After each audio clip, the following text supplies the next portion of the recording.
ตอนหนุ่มหน้าสรรเสริญพากันเดินเหมือนโผบินขึ้นภูกระดึงดิน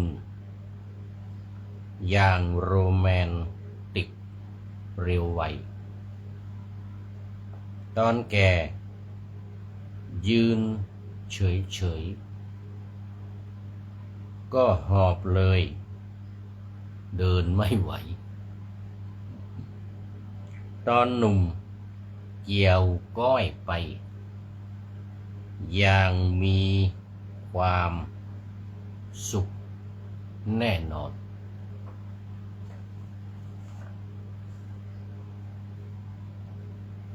ตอนแก่จูงมือกันแน่นและมั่นกว่าแต่ก่อนเพราะถ้าปล่อยมือจรมันจะล้มหกเขมรนี่แหละสัจธรรมที่นำไปตามกฎเกณฑ์อนิจจังชัดเด่นของชีวิตมนุษย์เราขอบคุณเจ้าของข้อความนี้พออ่านแล้วเข้าใจธรรมพุทธเจ้าอย่างทะลุยอดอุดม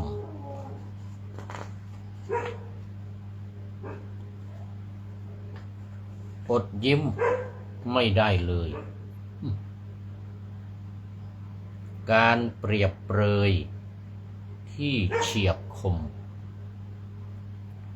ขำขันแต่ซ่อนปม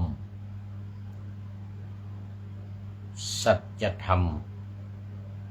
ยิ่งใหญ่เกินของชีวิตมนุษย์อย่างสุดซึ้งมองเผินเหมือนมุกตลกเพลินแต่หากว่ามองให้ดีนี่คือหลักธรรมใหญ่ความไม่เที่ยงไม่คงที่เป็นทุกข์ถมทวีและความไม่มีตัวตนเรียกว่าอนิจจังและทุกขังของผู้คนบังคับไม่ได้ผลของร่างกายอย่างแท้จริงขอถวายความนอบน้อมแด่พระรัตนตรัยมีพระพุทธเจ้าเป็นต้นขอถวายความเคารพพระมหาเถระพระเถรานุเถระเจ้าคณะพระสังฆาธิการทั่วโลกมีพระเดชพระคุณพระธรรมเสนาบดีเจ้าคณะภาค7วัดพระธาตุดอยสุเทพเป็นต้นและขออำนวยพรแด่ท่านผู้ฟังท่านผู้ชมสาธุชนพุทธบริษัททั้งหลายมีคุณโยมวาสนากันทวีเป็นต้นโอ้วันนี้คุณโยมวาสนากันทวีได้เป็นต้นแล้ว เพราะว่าเข้ามาแต่หัวรุ่งเขาเรียกว่าไก่ยังไม่ทันโหสุริโยยังไม่จับขอบฟ้า ปาณาธรรมาสยังไม่เสร็จมันยังไม่ได้ปาณาธรรมาสอะไรมากอ่านบทประพันธ์ยังไม่เสร็จ เข้ามาแล้ววันนี้นี่โอ้ไม่นึกไม่ฝันเลย คิดว่าจะพูดให้ผีฟัง เพราะว่ามันดึกแล้วตอนนี้5 ทุ่มครึ่ง 5 ทุ่มครึ่งเดี๋ยวจะเที่ยงคืนแต่ว่ายังมีคุณโยมวัสนากันทวีจากหมู่บ้านเอื้ออาทรอำเภอสันกำแพงใกล้วัดสันป่าแดงโอ้ยังไม่นอนโมทนากราบไหว้สาเจ้าค่ะสาธุเจ้าค่ะโอ้โหวันนี้เป็นอาทิกัลยาณีผู้มีความงามในเบื้องต้นได้แก่ศีลของเรารายการของเรานี่จะเน้นศีลสมาธิและปัญญาก็เลยขนานนามให้ท่านผู้ชมผู้ฟังที่คอมเมนต์เข้ามาในรายการเนี่ยก่อนหลังท่ามกลางและที่สุดดังได้ประกาศไว้แล้วหลายครั้งเดี๋ยวใครมาในท่ามกลางของรายการก็จะเป็นมัชเชกัลยาณังเป็นผู้มีความงามในท่ามกลางได้แก่สมาธิแล้วก็ใครมาใกล้จะหมดเวลาใครเข้ามาใกล้จะหมดเวลาหรือนี่มาอีกหนึ่งดอกฮักซิตี้ ประเด็นว่าคุณหลวงพ่อดอกฮักซิตี้จากวัดต้นฮักอำเภอสันทรายจังหวัดเชียงใหม่โอ้นี่ก็ยังไม่นอนเหมือนกันวันนี้ต้องขออภัยเพิ่งกลับมาจากไปงานศพแม่บ้านของอาจารย์ปั่นคุณโยมสุภาพรเพชรวิเศษคุณโยมสุภาพรเพชรวิเศษหรือโยมอุดโยมอุดที่เรารู้จักกันดีที่มหาจุฬาลงกรณราชวิทยาลัยเนี่ย แม่บ้านของอาจารย์ปั่นอัฏฐเทพคืนนี้ก็เป็นคืนสุดท้ายศพไว้อยู่ที่วัดทรายมูลอำเภอหางดงจังหวัดเชียงใหม่เรานี่แหละแล้ววันพรุ่งนี้ก็จะทำพิธีทำบุญทักษิณาตอนเช้าเสร็จแล้วก็มอบศพให้กับโรงพยาบาลไปเป็นอาจารย์ใหญ่โอ้ไม่ใช่ธรรมดาไปเป็นอาจารย์ใหญ่ที่โรงพยาบาลมหาราชนครเชียงใหม่ที่กายวิภาคศาสตร์ที่กายวิภาคศาสตร์สมัยก่อนก็ไปดูบ่อยๆพานิสิตรายวิชากรรมฐานอสุภกรรมฐานก็เข้าไปชมซากศพซึ่งเราเรียกว่าอาจารย์ใหญ่คือเป็นอาจารย์สอนนักศึกษามหาวิทยาลัยเชียงใหม่และมหาวิทยาลัยอื่นๆที่มาชมมาดูเขาเรียกว่ากายวิภาคนั่นเขาจะดูทางด้านสรีรศาสตร์แต่เรานี่พาพระนิสิตเนี่ยเข้าไปดูในแง่ของศาสนศาสตร์ในด้านในเป็นศาสตร์ในเรื่องศาสนาคือการพิจารณาซากศพเราเรียกกันว่าอสุภกรรมฐานดูซากศพตามปกตินี่จะดูตั้งแต่ศพที่ตายใหม่ๆวัน2 วัน3 วันนี่นะกำลังขึ้นอืดพองนี่นะอุทุมาตกะเป็นต้นนะแล้วก็วินีลกะมีสีต่างๆสีเขียวสีดำสีแดงตามตัวนี่นะเสร็จแล้วก็ซากศพนั้นจะแต กสลายแตกออกมาก็มีน้ำเลือดน้ำนองน้ำไหลออกมาอย่างเงี้ยนะเป็นต้นเนี่ยนะแต่ว่าไปดูศพที่โรงพยาบาลนี่ก็จะเป็นขั้นสุดท้ายนู่น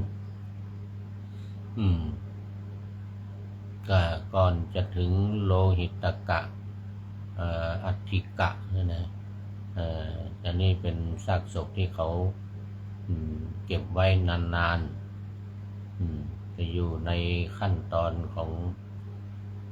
มันจะมีวิปุพกะวิชิตกะไอ้ที่เขาตัดเป็นชิ้นเป็นท่อนท่อนเล็กท่อนน้อยเอาให้นักศึกษาเขาศึกษาทางด้านสรีรศาสตร์เนี่ยนะเราก็ไปดูเป็นกรรมฐานแล้วก็ตัดเป็นชิ้นเล็กชิ้นน้อยในกรรมฐานเราเรียกว่าวิชิตกะวิขาแล้วก็วิขายิตกะขายิตกะวิขายิตกะอะไรพวกนี้นะซากศพที่กระจุยกระจายไปซากศพที่เหลือแต่กระดูกอันนั้นเป็นอัฐิกะเหล่านี้เป็นต้นนะเมื่อกี้นี้คุณโยมสุภาพรเพชรวิเศษนี่ก็มอบร่างให้กับโรงพยาบาลเพื่อไปเป็นอาจารย์ใหญ่ ก็บำเพ็ญกุศลแค่2 วันที่28-29แล้วก็วันที่30ก็ทางโรงพยาบาลมหาราชนครเชียงใหม่ก็จะมารับเอาศพในวันพรุ่งนี้ไปเป็นอาจารย์ใหญ่ วันนี้ก็เลยไปฟังเทศน์ฟังสวดวันนี้ท่านเจ้าคุณพระภาวนาธรรมาภิรัตน์ท่านอาจารย์สุพรรณวัดตำเปิงเจ้าคณะอำเภอเมืองเชียงใหม่เป็นองค์แสดงพระธรรมเทศนาวันนี้ท่านเจ้าคุณภาวนาเทศดีมากวันนี้เทศดีมากทีนี้ต้องขอไปเดี๋ยวมันจะหมดเวลาขอต้อนรับคุณโยมฝนศรีลานี่จากแม่ฮ่องสอนอำเภอแม่เสลียงจังหวัดแม่ฮ่องสอนโอ้โหนี่ก็ยังไม่หลับเหมือนกันนี่จะเที่ยงคืน ตามปกติจะมีรายการหนึ่งนะของผู้พูดเนี่ยนะเป็นรายการพระไตรปิฎกลอยฟ้าอันนั้นออกอากาศทางวิทยุนี่ตอน5 ทุ่มถึงเที่ยงคืนเนี่ยในช่วงนี้แหละในช่วงนี้แหละ5 ทุ่มถึงเที่ยงคืนแต่ฟังทางวิทยุนะทางวิทยุวัดพระธาตุดอยสุเทพ FM 96 เมกะเฮิรตซ์ของวัดพระธาตุดอยสุเทพเนี่ยในช่วงนี้จะเป็นรายการพระไตรปิฎกลอยฟ้าท่านผู้ฟังจะเปิดกันในรอบดึกเขาเรียกว่ารอบมิดไนท์ ตอนนี้คุณโยมฝนศรีลาก็ยังเป็นเดี๋ยวก่อนเดี๋ยวก่อนนะเป็นมัชเชกัลยาณีเสียแล้ว มีความงามในท่ามกลาง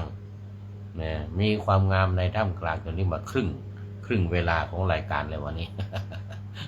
ครึ่งเวลาของรายการแล้วตอนเช้าวันนี้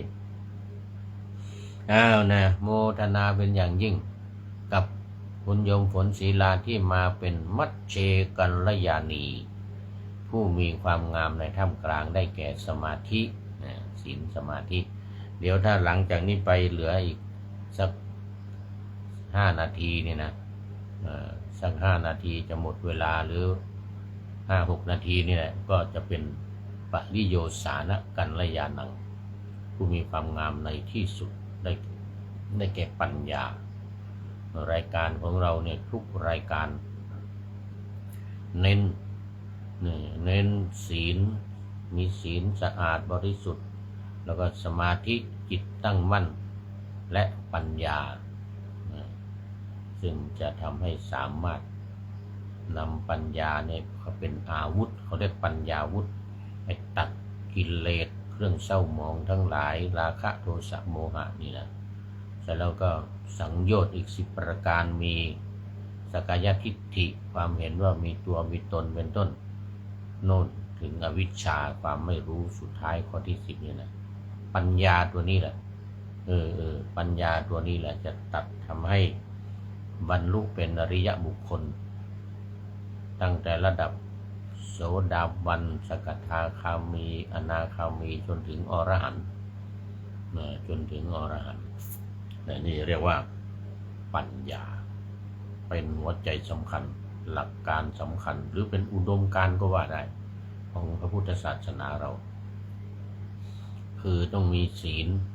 แล้วก็ศีลทำให้เกิดสมาธิและสมาธิทำให้เกิดปัญญานี่ศีลสมาธิปัญญาแต่สายวิปัสสนานั้นก็จะไปปัญญาโดยตรงเลยอาศัยว่าศีลบริสุทธิ์แล้วไปสมาธินิดหน่อยสายปัญญานะสายวิปัสสนานะสมาธินิดหน่อยสักคณิกะสมาธิก็พอแล้วพอประคับประคองจิตแล้วก็เข้าสู่วิปัสสนาเข้าฌานที่1ปฐมฌานวิตกวิจารวิตกวิจารวิตกวิจารยกหัวข้อขึ้นมาพิจารณาเรื่อยไปมันจะได้ฌานที่2 3 4ก็ไม่เป็นไรแต่ก็อย่าอยู่นานได้ปิติได้ความสุขหรือเอกคตารมณ์ก็อย่าให้อยู่นานต้องมีอุเบกขาคอยกำกับให้ผ่านไปแล้วก็กลับมาเข้าปฐมฌานใหม่วิตกวิจารเลยนะนี่ก็เรื่องของอุดมการณ์ของรายการของเราวันนี้รายการอะไรนี่ธรรมทัศน์ธรรมทัศน์ของเราวันนี้ขึ้นเรื่องใหม่วันนี้ขึ้นเรื่องใหม่แล้วเป็นเรื่องจักขุปาลเถระเรื่องพระจักขุบาลพระเถระจักขุบาลเถระพระเถระที่รักษาตารักษาตาแต่ก็รักษาไปรักษามาตาแตกตาบอดเพราะว่าปฏิบัติธรรมจนตาแตกพร้อมกับกิเลสแตกนี่พร้อมกับกิเลสแตกพร้อมกันพอดีเลยตาแตกแล้วกิเลสก็ดับกิเลสก็แตกสลายกิเลสก็แตกสลายไปพร้อมกับดวงตาของท่านเป็นพระเถระเป็นพระเถระเรียกว่าพระจักขุบาลสมัยนั้นพระบรมศาสดาก็ประทับอยู่ที่เชตวันมหาวิหารปรารภพระเถระชื่อจักขุบาลนี่นะวัดเชตวันวัดของท่านอนาถบิณฑิกเศรษฐีที่ว่าบ่อยๆท่านผู้ฟังจำกันได้หมดแล้ววัดเชตวันนี่นะไอ้ที่วัดที่ว่าบ่อยๆนะ1วัดเชตวัน2วัดเวรุวัน2วันเนี่ยว่าบ่อยๆแล้วก็ไปโน่นมหาวันอีกวัดหนึ่งที่เวสาลีอันนั้นก็รู้สึกว่าจะว่าบ่อยอยู่เหมือนกันที่เมืองเวสาลีอันนั้นวัดมหาวันเขาเรียกว่าศาลาป่ามหาวันแล้วก็เนี่ยนิโครธารามกับบิณฑพัทนั่นก็ว่าบ่อยอยู่เหมือนกันเอาแล้ววันนี้มาวัดเชตวันกันเชตวันเมืองสาวัตถีพระพุทธองค์ประทับอยู่เชตวันเมืองสาวัตถีก็ปรารภพระเถระชื่อจักขุบาลตรัสพระธรรมเทศนาว่ามโนปุพังขมาธรรมามโนเศรษฐามโนมยาใจเป็นใหญ่ใจเป็นหัวหน้าทุกอย่างสำเร็จด้วยใจมโนมยาสิ่งทุกอย่างเนี่ยถ้าไม่มีใจไม่สำเร็จใจต้องคิดก่อนทุกอย่างจะสำเร็จด้วยใจ มนัสสาเจปทุเถนะภาสติวากโรติวาตะโตนังทุกขมันเวติจักกังวะหะโตปะทังนี่พระองค์ตรัสถ้าหากว่าใจร้ายใจไม่ดีใจชั่วใจเขาเรียกว่าใจถูกประทุษร้ายก็คือถูกกิเลสเข้าครอบงำถูกกิเลสเข้าทำร้ายเนี่ยนะก็เป็นใจที่ไม่ดีเช่นใจโลภใจโกรธใจหลงนี่นะใจมีราคะมีความกำหนัดเราเนี่ยเรียกว่ากิเลสเข้ามาปกติใจนี่จะเป็นสิ่งที่บริสุทธิ์สะอาดแต่ว่าพอมีกิเลสเข้ามาแล้วเนี่ยทำให้ใจเศร้าหมองเป็นไปตามกิเลสความโกรธเข้ามาก็โกรธเป็นฟืนเป็นไฟหน้าตาแดงเดินตึงตัง อย่างนี้เป็นต้นเนี่ยดังนั้นจึงเรียกว่าใจเป็นใหญ่ใจเป็นหัวหน้าใจประเสริฐที่สุดแต่มนัสสาเจปสันเนนะภาสติวากโรติวาตโตนังสุขมันเวติฉายาวะอนุปายินีแต่ถ้าใจเนี่ยดีใจไม่ถูกประทุษร้ายเนี่ยปสันเนนะแปลว่าใจที่ผ่องใสไม่ถูกกิเลสเข้ามาครอบงำไม่ถูกความโลภความโกรธความหลงเข้ามาเป็นจิตใจที่สะอาดผ่องใสนี่นะจะพูดก็ตามจะทำก็ตามภาสติวากโรติวาตะโตนังสุขมันเวติฉายาวะอนุปายินีจะพูดก็ตามจะทำก็ตามสุขย่อมไปตามเขาเหมือนกับเงาตามตัวเงาเนี่ยเราไปไหนก็ตามไปที่นั่นนะอย่างตอนนี้เรานั่งอยู่ที่นี่นะเงาก็อยู่เนี่ยเดี๋ยวเงาไปหน้าแสงไฟส่องลงมาตรงนี้นี่เงาก็อยู่ตรงนี้ เหมือนเงาตามตัวนี่นะนั่นหมายถึงถ้าใจดีนะก็เรียกว่าใจดีใจไม่ถูกประทุษร้ายใจดีก็มีเรื่องเล่าประกอบนี่ถ้าจะดูท่าทางจะนานอยู่นะเรื่องนี้ยาวเป็นเรื่องแรกในยมกวรรคหมวดที่ว่าด้วยธรรมเป็นคู่กันธรรมเป็นคู่กันอย่างเนี้ยดีกับไม่ดีอย่างเนี้ยมนัสสาเจปทุเจนะเนี่ยใจที่ผ่องใสแล้วก็มนัสสาเจปสันเนนะปสันเร็วปทุเถนะนี่ใจร้ายใจไม่ดีใจที่ถูกกิเลสเข้าครอบงำความโลภความโกรธความหลงเข้าครอบงำเนี่ยนะเรียกว่าปทุเถนะใจที่ถูกประทุษร้ายด้วยกิเลสใจที่ถูกประทุษร้ายด้วยกิเลสแล้วก็ปสันเนนะใจที่ผ่องใสไม่มีกิเลสอะไรเข้ามาพัวพันจะพูดก็ตามจะทำก็ตามความสุขย่อมติดตามเขาจะต้องได้รับความสุขแต่ถ้าใจไม่ดีใจร้ายจะพูดก็ตามจะทำก็ตามนะภาสติวากโรติวานี่นะจะพูดก็ตามจะทำก็ตามตะโตนังทุกขมันเวติทุกย่อมติดตามเข้าไปจักกังวะหะโตปะทังเหมือนกับล้อหมุนลอยตามเท้าโคไปทางไหนล้อรถล้อเกวียนนี่นะก็ตามไปนะโคลากไปนะหรือบางทีก็ควายลากเกวียนไปลากแอกไปลากไถไปไถก็จะตามโคไปเหมือนกับความทุกข์ถ้าใจไม่ดีใจถูกกิเลสเข้าประทุษร้ายโดยเฉพาะโกรธะความโกรธนี่นะโทสะโกรธะหรือโทสะความโกรธเข้าครอบงำเนี่ยโอ้นี่ก็ฆ่าฟันลันแทงกัน นี่สู้รบกันเหมือนกับในสงครามทั้งหลายเนี่ยสงครามครั้งที่หนึ่งครั้งที่สองเดี๋ยวนี้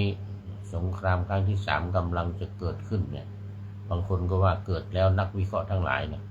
เพราะว่าเกิดแล้วเริ่มต้นแล้วที่ตะวันออกกลางที่ยุโรปคือที่ยูเครนกับรัสเซียรบกันที่ตะวันออกกลางก็สหรัฐกับอิสราเอลมารบกับอิหร่านประเทศอิหร่านที่เขาเรียกกันว่าอสมมาตรอสมมาตรนะสงครามอสมมาตรคือไม่เหมาะสมกันมดกับช้างรบกันสหรัฐกับอิสราเอลนี่โหแข็งแกร่งประเทศใหญ่อาวุธดีการทหารดีดีกว่าทุกอย่างแต่อิหร่านประเทศเดียวด้วยแล้วก็ประเทศเล็กด้วยอาวุธยุทโธปกรณ์อะไรต่างๆนี่สู้สหรัฐไม่ได้สู้อิสราเอลไม่ได้อิสราเอลนี่สุดยอดเรื่องอาวุธยุทโธปกรณ์เรื่องการรบอะไรต่างๆนี่สุดยอดแต่อิหร่านยังไม่มีชื่อเสียงเท่าไหร่เป็นประเทศโบราณนี่นะเพราะอะไรใจถูกประทุษร้ายกิเลสเข้าครอบงำความโลภเข้าครอบงำเห็นสหรัฐด่าพวกยุโรปนะบอกมันไม่รู้เรื่องพวกยุโรปมันบอกมาช่วยกันไม่ช่วยไม่รู้ว่าน้ำมันของอิหร่านมีนะอยากจะได้น้ำมัน ได้จากเวเนซุเอลาไปเต็มที่แล้วตอนนี้อยากจะว่าเอาที่อิหร่านอีกเนี่ยความโลภเกิดขึ้นความโลภเกิดขึ้นอยากจะได้น้ำมันมันมารบกันนี่ใจไม่ดีคราวนี้มาดูเรื่องราวเล่าประกอบเดี๋ยวมันจะหมดเวลาเรื่องของพระเถระจากครูบาลนี่ก็รับกรรมฐานจากพระพุทธเจ้าแล้วเข้ามาแล้วปริโยสานกัลยาณีคุณโยมแม่จันสมคุณโยมจันสมจากเชียงใหม่เรานี่แหละมานี่ใกล้จะหมดเวลาพอดีเลยยังไม่หมดนะใกล้จะหมดเวลาแม่จันสมเข้ามาพอดีเลยเป็นปริโยสานกัลยาณีผู้มีความงามในที่สุดได้แก่ปัญญามีปัญญา แสดงว่ามีปัญญามาพระจักขุบาลพระเถระจักขุบาลนี่นะพอบวชเสร็จเรียบร้อยแล้วก็ถามพระพุทธเจ้าว่าธุระในพระพุทธศาสนานี่มีกี่อย่างได้ทราบจากพระพุทธเจ้าว่ามี1 คันธธุระการศึกษาเล่าเรียน2 วิปัสสนาธุระการปฏิบัติธรรมเรียกว่าวิปัสสนาธุระเนี่ยซึ่งเรามาแบ่งกันอีกเป็นสมถกรรมฐานและวิปัสสนากรรมฐานพระเถระคุยกันกับพี่น้อง2 คนคนน้องก็บอกว่าโอ้ผมยังหนุ่มยังน้อยยังอยู่บ้านอยู่ช่องทำบุญสุนทานเอาทำการทำงานกำลังแรงแข็งขันเหมือนกันนะสำหรับพี่ชายที่บวชเป็นจักขุบาลเนี่ยก็โอ้พี่นี่อายุมากแล้วจะบวชแล้วก็จะปฏิบัติธรรมแล้วก็บรรลุธรรมไปส่วนน้องจะต้องศึกษางานการอยู่ที่บ้านเสร็จแล้วตอนแก่มาก็ค่อยบวชค่อยออกบวชทีหลังเหมือนกันนะ เสร็จแล้วก็บวชเข้าไปอยู่ในป่าไปปฏิบัติธรรมอยู่ในป่าเคร่งครัดเล่นองค์ของธุดงค์สุดท้ายข้อที่13คุณแม่โยมจันสมบอกว่า ติดตามรายการอยู่ค่ะพระอาจารย์ว่างั้นนะโอ้สาธุสาธุโมทนาโมทนาโอ้เคร่งครัดกลางคืนไม่นอนทั้งกลางวันทั้งกลางคืนเลยเนสัชชิกังคะโอ้ไม่นอนไม่หลับไม่นอน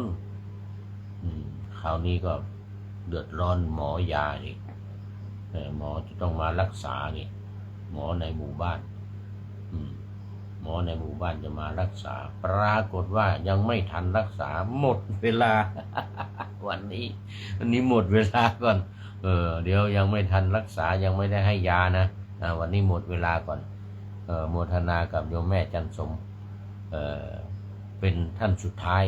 ปริโยสานกัลยาณีโมทนาเป็นอย่างยิ่ง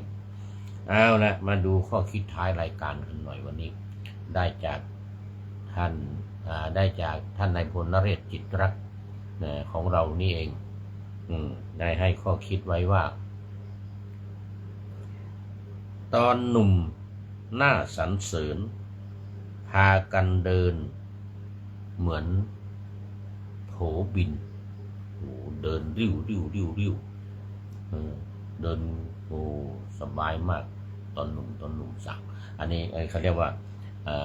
อันนี้เป็นคติของคนหนุ่มคนสาวกับคนแก่หัวข้อมันก็คือว่าหนุ่มสาวกับคราวแก่คือตอนที่เป็นหนุ่มเป็นสาวกับตอนที่อายุแก่มาเนี่ยอย่างผู้พูดเนี่ยอายุ70อย่างเงี้ยโอ้หูตาก็ฝ้าก็ฟังไม่ได้เรื่องไม่ได้ราวตามคติของคนเฒ่าคนแก่อะไรเล่าความหลังผิวหนังเหี่ยว มาดูอันนี้ก่อนตอนหนุ่มหน้าสรรเสริญพากันเดินเหมือนโผบินขึ้นภูกระดึงดินอย่างโรแมนติกเร็วไวนะภูกระดึงนั่นภูเขาทางภาคอีสานก็เรียกภูนะดอยบ้านเราว่าดอยบ้านทางภาคเหนือเราว่าดอยทางภาคอีสานว่าภูก็คือภูเขาภูกระดึงภูกระดึงที่มีชื่อเสียงเดินขึ้นสบายเลยขึ้นภูกระดึงนี่นะโอ้แบบโรแมนติกเลยว่ะ ตอนแก่ยืนเฉยๆก็หอบเลยเดินไม่ไหว ตอนหนุ่มเกี่ยวก้อยไปอย่างมีความสุขแน่นอนหนุ่มสาวหรือสามีภรรยาที่อายุ20 30 40เกี่ยวก้อยกันเดินสบายตอนแก่จูงมือกันแน่นและมั่นกว่าแต่ก่อนเพราะถ้าปล่อยมือจรมันจะล้มหกเขมร เดินมือไม่ไปแล้วเวลาจับมือก็ต้องจับแน่นๆดูคนเฒ่าคนแก่กับคนหนุ่มคนสาวต่างกันนะเวลาเดินถ้าจับมือกันนี่นะคนอายุมากเฒ่าแก่นี่นะ